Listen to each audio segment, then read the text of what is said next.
If you paid any attention to this channel, you know that I'm a big fan of beat 'em ups. It's always a genre that is a reliable source for couch co-op gameplay. And in 2024, we got a number of really great co-op beat 'em ups. So let's talk about the top 10 beat 'em ups of 2024.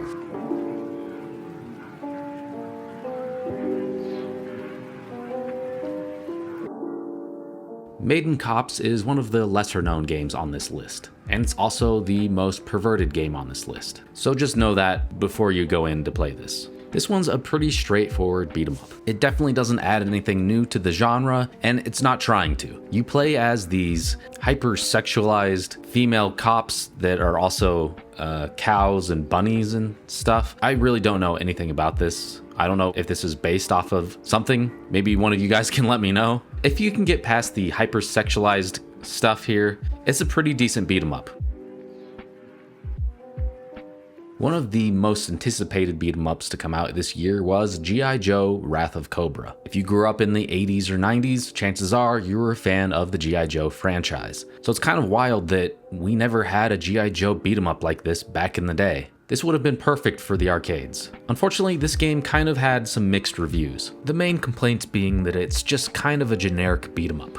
But you know what? I played through this game in one sitting, in 3-player co-op, and me and my friends thoroughly enjoyed it. Yeah, it's not doing anything new, but the combat feels good, and it's the perfect length. It never wears out its welcome. Some other things I enjoyed, of course the 4-player gameplay, and the ability to use long-range attacks, as well as the close combat melee fighting. So it kind of reminded me of the Capcom Punisher game in that regard. This is not the best beat 'em up game of the year, but it's still worth trying out. Karate Kid Street Rumble is another retro-themed beat 'em up which is based off of an 80s franchise. With all the attention from the Cobra Kai and the upcoming new Karate Kid movie, it's probably the best time to actually make a Karate Kid beat 'em up. But again, it's just surprising that this didn't happen back in the 90s. But regardless, I like that this was based off of the original Karate Kid movies, not the Cobra Kai series. Of course you could play as Daniel LaRusso, which is a given, but you can also play as Miyagi, as well as Ali and Kumiko. So it's a pretty interesting lineup of characters, and you could play it with up to 4 players. Again, this is one that I did enjoy, but it just doesn't really add anything new, and the combat and everything about it just feels a little bit generic. That being said, if you're a fan of the franchise, or just looking for a 4-player arcade-style beat 'em up, I still recommend this game. Another retro-themed beat 'em up that probably went under some people's radar is called Rumble Dragon. This one immediately stands out. Unlike all these other beat 'em ups that were inspired by 90s arcade games, this one takes its influence from Game Boy games, specifically Double Dragon 2 on Game Boy. At least that's what I'm seeing here. And that was an exclusive to the Game Boy, so it's a different game from the Double Dragon that came out in arcades and NES. And in my opinion, it's a really underrated game. Overall, they do a really great job of making this feel like a Game Boy game. The visuals are spot on. The soundtrack is really great as well.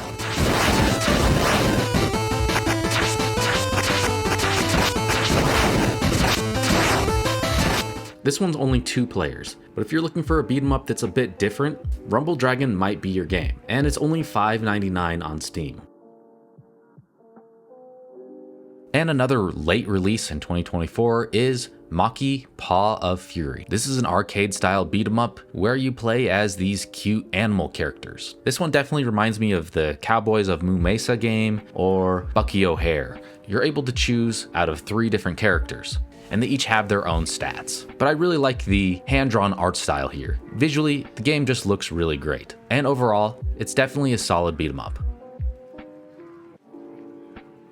One of the most interesting beat 'em ups of the year is called Vengeance Hunters. This is a brand new game that was developed for the Neo Geo hardware, but it can also be played on modern platforms as well. This one can be played in 2-player co-op. I just love the artwork here. It's so colorful and has just a nice cartoony aesthetic. It just really reminds me of 90s cartoons and 90s arcade beat 'em ups. There are 3 playable characters here, but honestly, none of them really stood out to me. I didn't feel too attached to any of them. I kind of had a hard time deciding which one I wanted to play as. But that's really my only complaint. The combat feels really good, and each character has their own special abilities. One thing that I really liked, similar to Streets of Rage 4, if you use one of your desperation moves and it hurts you, you have the ability to regain that health if you don't take damage. Definitely more beat 'em ups should implement that. This is definitely one of the best beat 'em ups of the year. Play it any way that you're able to.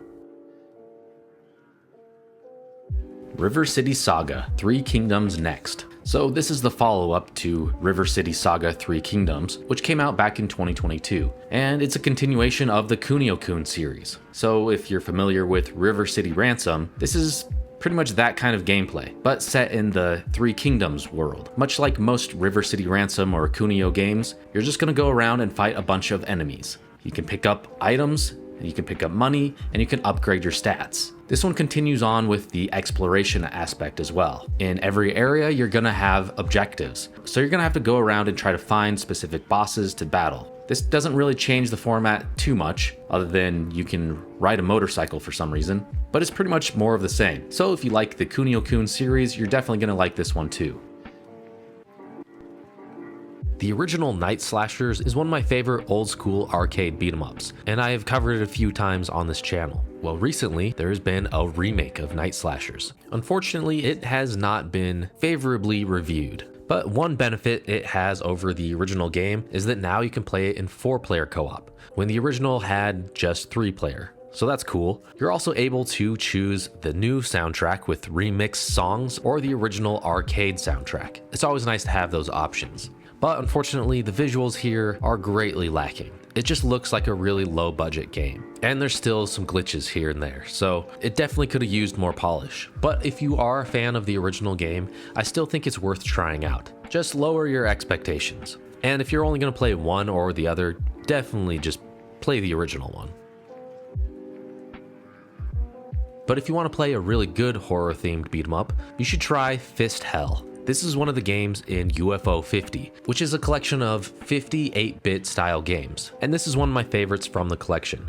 You can play it in 2-player co-op, and it's actually a really solid beat 'em up. The enemies you're gonna fight here are a lot of zombies, aliens, and other monsters. It has just the right amount of gore and violence and action. I love that you can knock off the zombies' heads and other limbs and pick them up as weapons. And there are constantly weapons that you can pick up and use. A lot of the modern beat 'em ups that we get are usually more of an homage to the 16-bit era and the arcade era. We don't get a lot of them that are focused more on the 8-bit style. So that's kind of a breath of fresh air. The old school games that are most similar to this one that I can think of are River City Ransom and Mighty Final Fight. Overall, this is an excellent beat 'em up. It's definitely worth trying out. And while you're at it, try all the other games on UFO 50 as well. There are a handful of really good co-op games in that collection. And now I have a couple of honorable mentions I wanted to briefly talk about. The first one is Toxic Crusaders.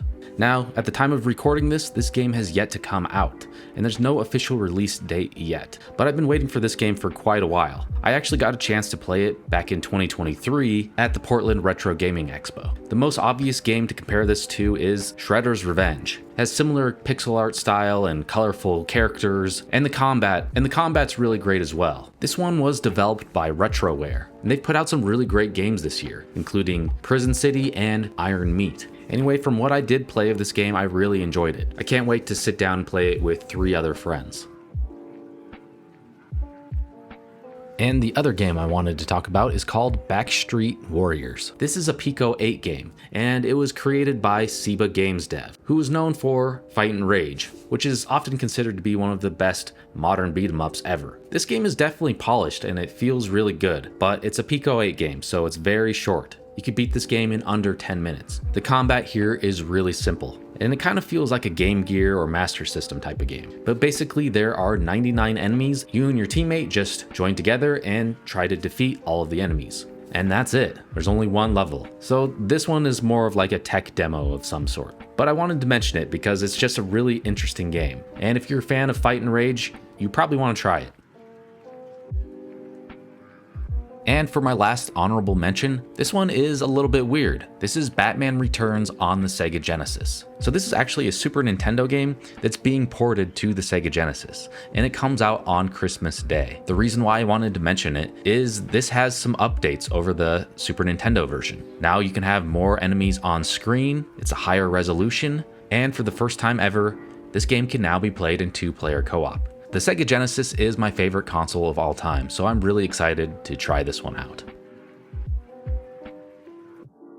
The last game I want to talk about is Mighty Morphin Power Rangers Rita's Rewind. Similar to a lot of these games on the list, this is another beat 'em up basically made to take advantage of 90s kids nostalgia, but I think that this is the best of the bunch. First of all, you can play it with up to 5 players, which is always really cool to see. I did not grow up with the Power Rangers. I saw it here and there, but I was not a big fan of it. I was more a fan of Dragon Ball Z and Ninja Turtles. However, I did always enjoy the Power Rangers video games, specifically Power Rangers the movie that came out on Super Nintendo. That's a really great game. But once again, it's just crazy that we never got an arcade Power Rangers game. And they just did an excellent job of making this feel like the arcade game we never got back in the 90s. There's just a lot of attention to detail here. The artwork is excellent. The gameplay feels really solid with a good variety of moves. But this one really changes things up a bit. It's not just an old school beat 'em up. There's sections that turn into a Space Harrier on-rails shooter type of game. And then there's big huge fights where you form into a Megazord and the camera shifts to first person. And in this section, each player takes turns taking control of the Megazord. The main gimmick of this game is the rewind feature. Basically, you'll get to these parts where you have this thing you have to destroy. And if you don't destroy it within the time constraints, then you rewind and have to try it again.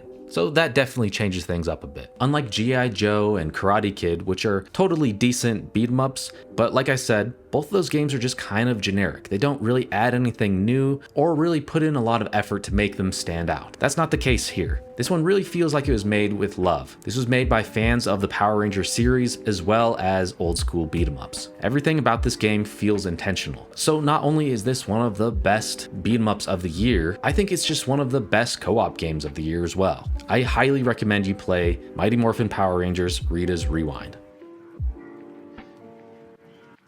Okay, so there are my top 10 co-op beat 'em up games of 2024. Are there any games that we missed? And if you enjoyed this video, check out our video where we talked about the top 30 all-time best beat 'em ups. And thanks for watching.